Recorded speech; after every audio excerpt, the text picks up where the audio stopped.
Yesus yang baik, kami percaya Tuhan ada, Tuhan hadir di tempat ini, di mana Tuhan kami semua kehilangan orang yang kami kasihi, almarhum Bapak Tommy Sianto.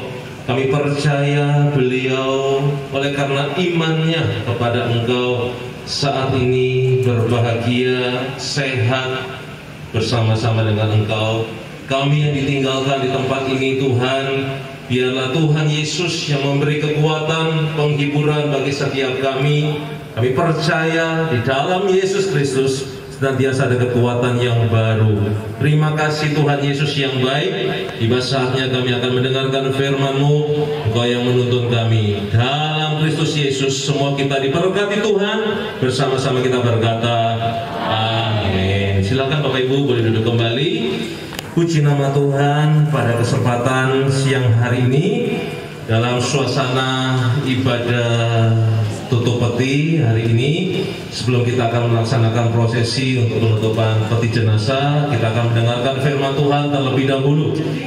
Yesus mengingatkan kepada semua kita hari ini melalui kebenaran firman Tuhan yang tercatat dalam 1 Tesalonika 4 ayat 13 hingga ayat 14. Nasihat yang pertama di ayat 13, 1 Tesalonika 4 ayat 13 dikatakan, saudara-saudaraku, aku ingin supaya kamu mengetahui tentang mereka yang telah meninggal.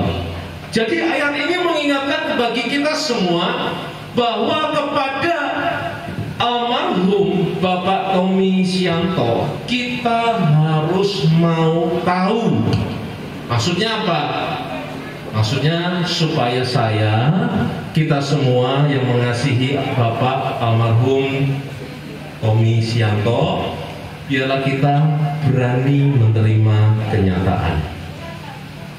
Banyak orang tidak bisa menerima kenyataan ketika salah satu anggota keluarganya sudah tidak lagi bersama-samanya, alias sudah almarhumah. Banyak orang nggak bisa menerima kenyataan, tetapi sadarilah bahwa tidak ada yang kekal. Tadi saya katakan di awal, tidak ada yang selamanya bersama-sama dengan kita. Jam tangan yang mungkin yang kita cintai, harganya sih mungkin nggak mahal, 100.000. Tapi kadang-kadang kalau hilang, kita berasa. Kenapa? Mungkin selama ini sudah bertahun-tahun menemani kita. Walaupun nilainya cuma 100.000, tapi kan sudah bersama-sama kita selalu. Apalagi orang yang kita cintai selalu bersama-sama kita, sudah nggak ada lagi. Kita berasa sedih, itu wajar. Menangis, itu manusiawi. Tetapi firman Tuhan mengingatkan kepada semua kita untuk menerima kenyataan. Tidak cuek, tidak acuh tak acuh, tidak berpura-pura tidak tahu terhadap orang yang meninggal. Harus mau tahu. Tujuannya apa? Mengingatkan saya, mengingatkan saudara bahwa hidup itu sementara. Firman Tuhan mengingatkan kepada kita sebuah ayat, lebih baik kita datang ke rumah duka daripada kita datang ke rumah pesta. Biasanya kalau orang datang ke rumah pesta, lupa bahwa hidup itu sementara. Dia mabuk-mabukan, melakukan sesuatu yang ya di luar kehendak Tuhan, terkadang seperti itu. Tapi ketika kita datang seperti hari ini, kita datang ke rumah duka, kita diingatkan, iya ya, hidupku juga suatu saat akan seperti yang dialami oleh almarhum Bapak Tommy Sianto, sementara. Yang muda tidak bisa berkata, oh masih panjang kok, umur saya masih panjang, hura-hura saja, pesta pora, senang-senang saja. Nggak bisa saudara. Kami sering melayani pelayanan kedukaan, bukan hanya di usia senior saja, usia-usia junior pun ada banyak yang kami layani. Ada yang bayi baru lahir besok sudah nggak ada, bayi 1 tahun sudah nggak ada, ya balita 3 tahun, lalu hingga anak 5 tahun ke atas sudah nggak ada. Kalau mau dipikir-pikir, loh mereka masih muda, masih anak-anak, panjang perjalanan hidup mereka. Yang remaja, yang usia youth, pemuda, kita berkata loh mereka baru usia 24 tahun, kok sudah nggak ada mendahului kita. Saudara, kita nggak bisa berkata demikian. Kita yang masih muda, kita berkata umur saya masih panjang, nggak bisa. Dan juga bagi saudara yang sudah senior, jangan berkata juga saya sudah dekat. Belum tentu loh, belum tentu. Kita nggak tahu Tuhan kasih bonus perpanjangan umur, nggak tahu. Bagaimana cara kita nanti meninggal, kita nggak bisa pilih. Ada orang yang meninggal karena sakit, orang yang meninggal karena kecelakaan, ada orang yang meninggal tidur nggak bangun-bangun. Kita nggak bisa pilih. Berdoa minta sama Tuhan bisa nggak? Boleh. Tapi semua kedaulatan Tuhan. Yang kita bisa pilih bukan bagaimana cara kita nanti dipanggil Tuhan, bukan bagaimana cara kita nanti meninggal. Yang bisa kita pilih adalah hari ini bagaimana cara saya, saudara, hidup hari ini. Saudara, hidup itu pilihan. Saudara mau datang, mau naik apa? Pilihan. Mau pakai baju warna apa? Itu pilihan. Mau datang ke sini atau tidak juga pilihan. Hidup itu pilihan dan melibatkan yang namanya keputusan. Karena itu semua kita diingatkan bahwa hadapi kenyataan. Harus menghadapi kenyataan. Manusia cenderung susah untuk menerima kenyataan. Rambut putih dihitamkan, rambut hitam diputihkan, rambut hitam dikuningkan, rambut kuning dihitamkan, rambut hitam dibirukan, diungukan, dihijaukan. Saudara, ya saya bukan anti salon, saya tidak anti tren model, enggak. Tapi itu membuktikan bahwa manusia itu susah menerima kenyataan, nggak mau dibilang tua. Usia sudah bertambah, di sini banyak garis, di sini banyak garis, ya supaya nggak dibilang tua, ditarik sana, ditarik sini, saudara. Ya itu bukti bahwa manusia seringkali susah menerima kenyataan. Tetapi hari ini kepada almarhum Bapak Tommy Sianto yang kita saksikan bersama-sama di depan kita, sudah tidak lagi bersama-sama dengan kita. Kita percaya beliau sudah sehat, sudah sembuh bersama dengan Tuhan Yesus di surga. Dan sekarang bagaimana saya dan saudara hidup hari ini, biarlah kita sungguh-sungguh dengan Tuhan. Katakan amin. Yang kedua sekarang, nasihatnya apa? Di 1 Tesalonika 4 ayat 13 firman Tuhan berkata, supaya kamu jangan berduka cita seperti orang-orang lain yang tidak mempunyai pengharapan. Jangan berduka cita seperti orang-orang lain yang tidak punya pengharapan. Menangis boleh enggak? Ketika orang yang kita cintai tidak bersama dengan kita, boleh, wajar, manusiawi banget.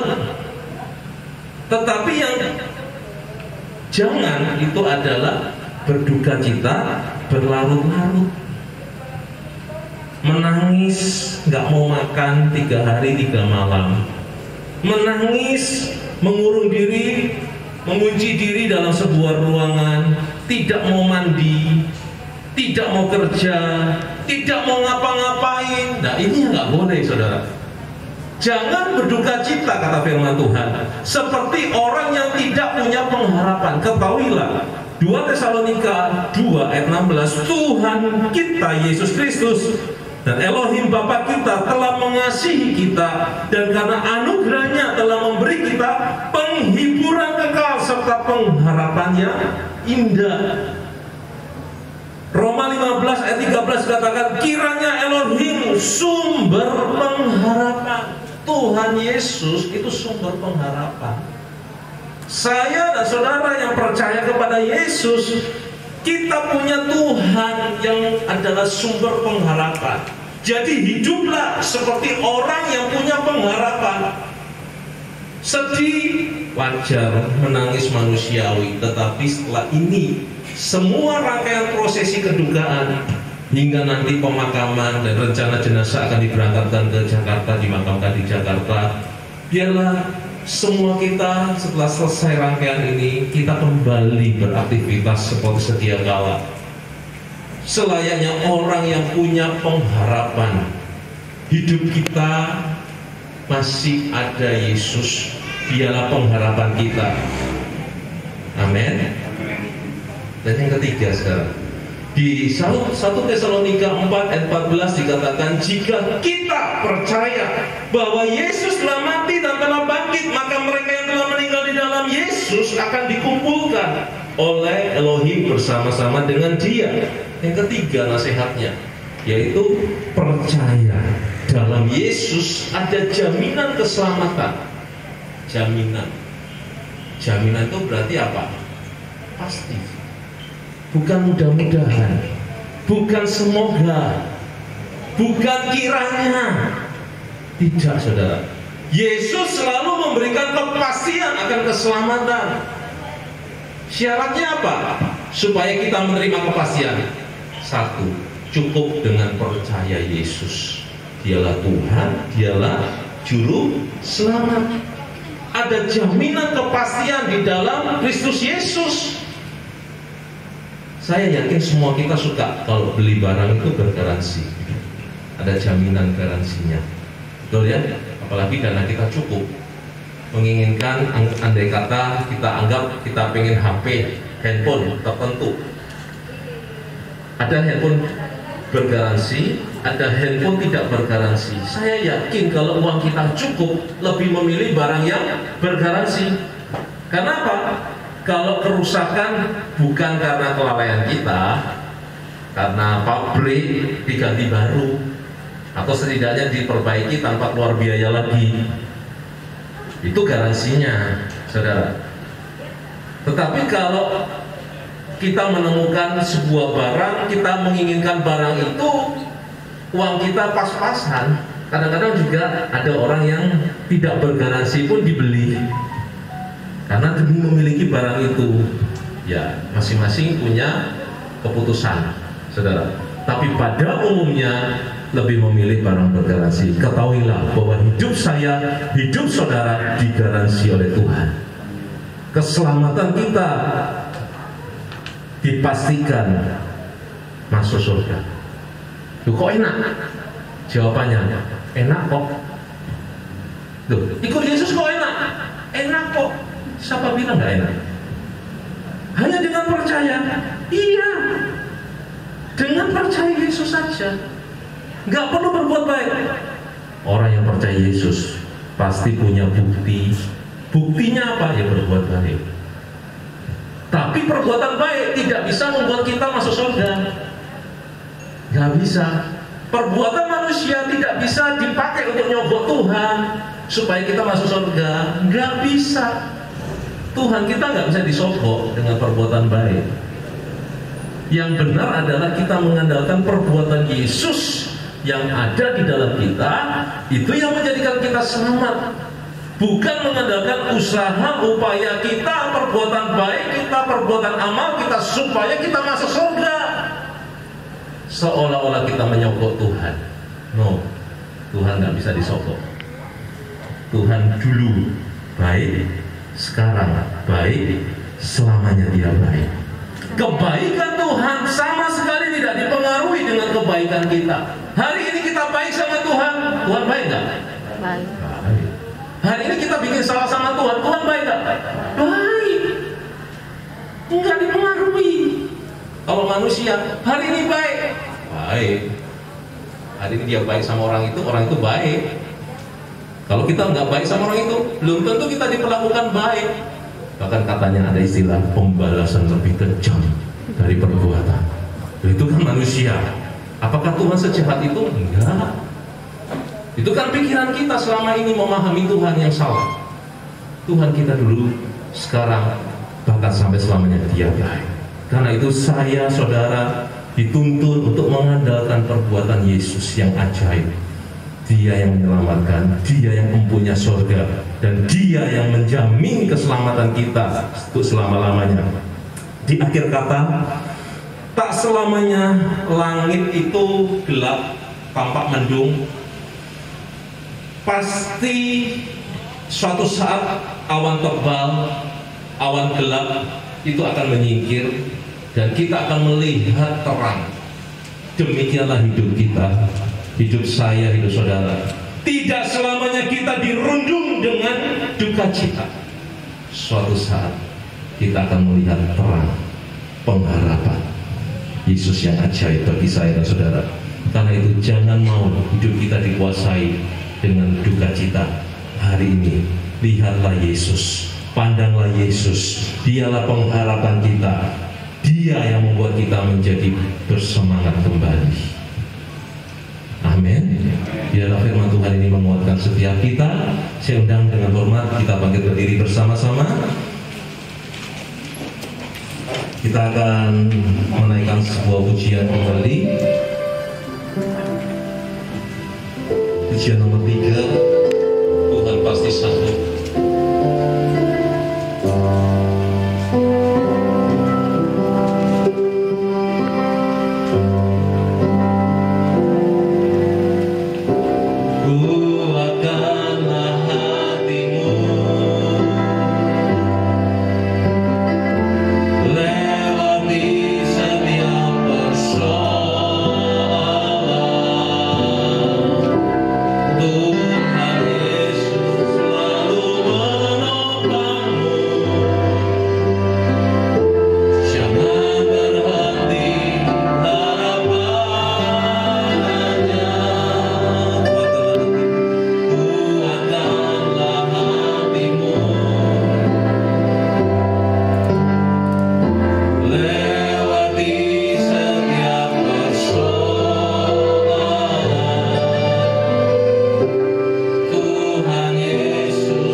Kadang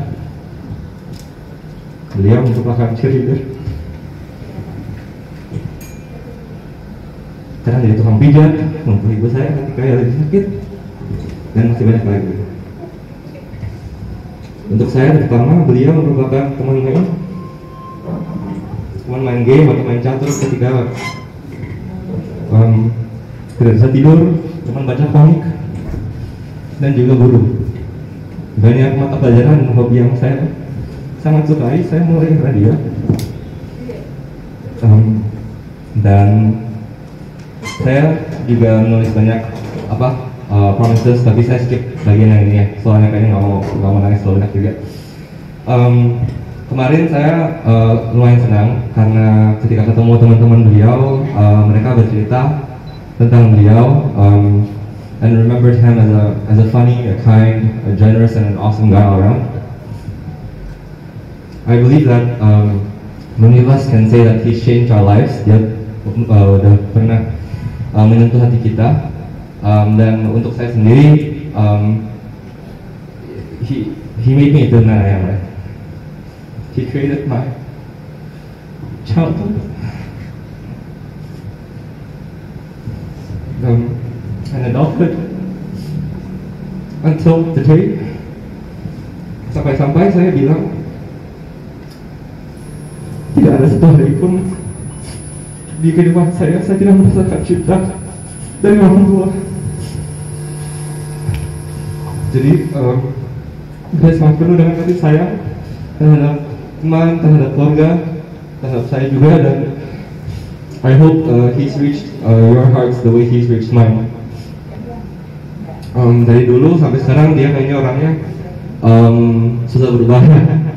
He falls into patterns, and one of the things that he likes to do is he texts us every evening. Stay happy, stay humble, and stay awesome.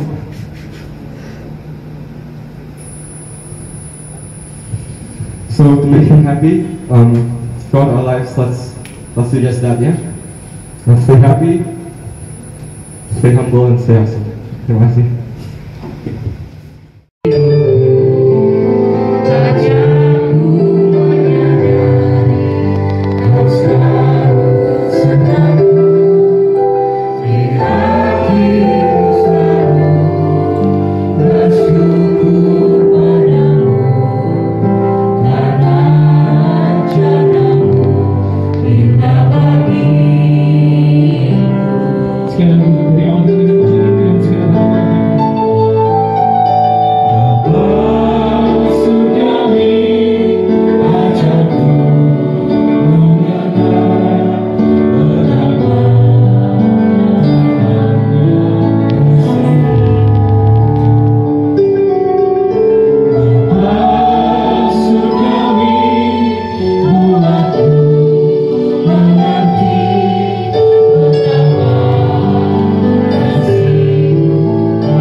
Bahwa rencanamu indah bagi kami. Engkau datang agar kami mempunyai hidup dan mempunyai lebih berkelimpahan. Bahkan saat kami meninggal ada jaminan jika napas terakhir kami di bumi, berarti napas pertama kami di Firdaus bersama Engkau. Itulah jaminan. Kami percaya dengan kebenaran firman-Mu, keluarga yang ditinggalkan oleh almarhum Bapak Tommy Sianto, Engkau beri kekuatan, Engkau beri ketabahan, sehingga mereka tidak larut dalam duka Tuhan. Terima kasih Pak. Kami akan mengakhiri ibadah tutup peti pada siang hari ini. Biarlah semuanya bisa berjalan dengan lancar. Keluarga memberi ketabahan, penghiburan oleh Roh Kudus. Terima kasih Bapak. Saudara terkasih dalam nama Tuhan Yesus, kita akan mengakhiri ibadah tutup peti pada siang hari ini. Buka hatimu, buka tanganmu. Terima anugerah dari Bapa Yahweh, kasih yang berlimpah dari Tuhan Yesus Kristus dengan kuat kuasa Roh Kudus menyertai memberkati dari sekarang sampai Maranatha, Tuhan datang kedua kalinya, bahkan sampai selama-lamanya. Dalam Kristus Yesus Tuhan, kita sudah terima berkat, salam katakan amin. Silakan Bapak Ibu Saudara, almarhum Bapak Tommy Sianto yang terakhir kali bisa memberi minyak, bisa dibuka anunya.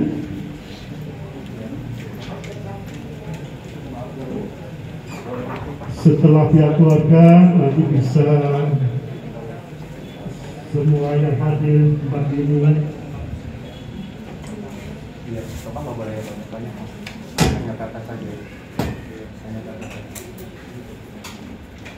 Yang boleh di samping jenazah almarhum. Jangan banyak-banyak ya, jangan kena badan. Samping-sampingnya aja. Oh, iya.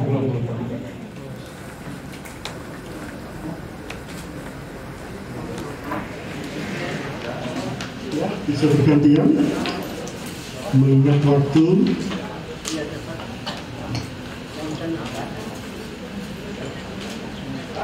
Saat ini pukul 14 lewat 48 menit.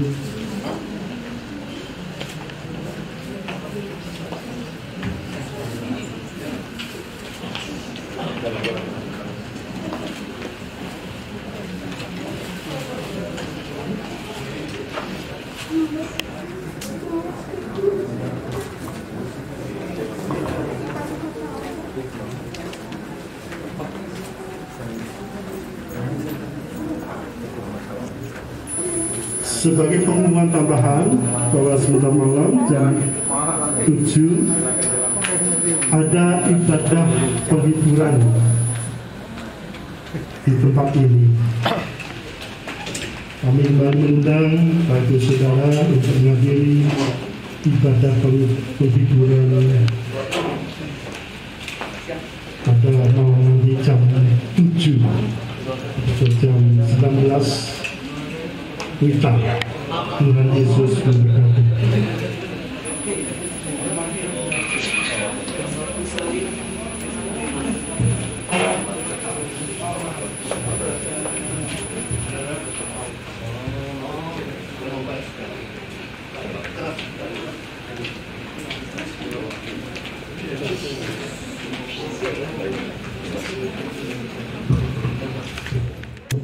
Pada siang hari ini sudah selesai. Tuhan Yesus memberkati.